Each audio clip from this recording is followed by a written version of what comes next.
Time right now is 6:52. It's time for the morning sprint. The debate on critical race theory in Wisconsin schools continues this morning. Lawmakers have already listened to testimony for 3 hours on if it should be taught at a university level.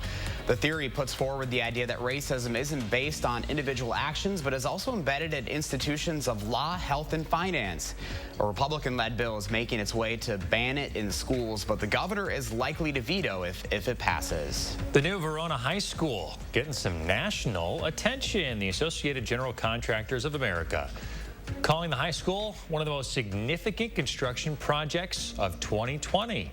The new Verona Area High School is a $149 million state-of-the-art school measuring about 600,000 square feet on about 7 acres, making it one of the largest high schools in the state. Here's a live look right now at the Best Buy on Madison's west side this morning. All of these people waiting in line for PlayStation 5 and Xbox Series X.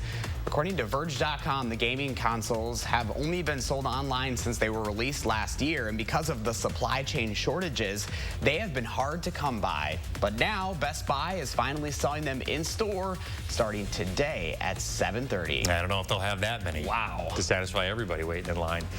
So Wisconsin's deer hunting season just about to get started. Hunters are being urged by state wildlife officials to submit samples for chronic wasting disease, which is still spreading throughout the state after being detected about 20 years ago. With the hunting season just beginning, Wisconsin DNR officials asking hunters to help them collect data to track the disease's spread. The 9-day gun deer hunt starts November 20th. The medical examiner has identified the person killed during a shooting at a Madison park. 63-year-old David Neely was shot over Labor Day weekend. He died 2 weeks later. That shooting remains under investigation this morning. No arrests have been made. In Florida, the search for Gabby Petito's fiancé still focused on a vast nature preserve. Teams have been scouring that swampy area since the weekend.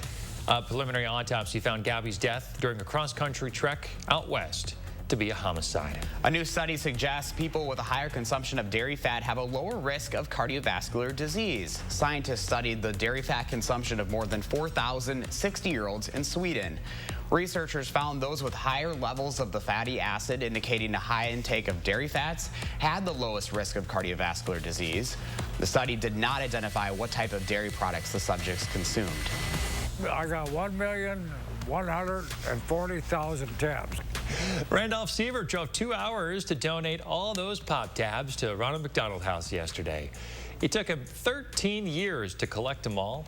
The donation equaled just about 1,000 pounds. All the tabs laid out in a row would cover 16 miles. Part of Dane County's commuter bike path will be closed next week. The Southwest path will be closed from Commonwealth Avenue to Glenway Street starting Monday. The path is being resurfaced. The detours will be marked during construction. Tonight on CBS, Kenny Rogers being honored in a star-studded concert special. Kenny Rogers, All In for the Gambler. The show was filmed actually in Nashville before the country music legend died. It features performances by Chris Stapleton, Little Big Town, Lady A, and other big names.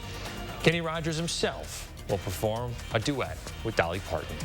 Oak Creek has the best tasting water in Wisconsin. Judges making that notion after a day drinking water samples from all over the state. They consider things like color, odor, and taste. Oak Creek gets its water from Lake Michigan. Competition has been held for more than 30 years when the winner goes on to compete for the best tasting water in America next year.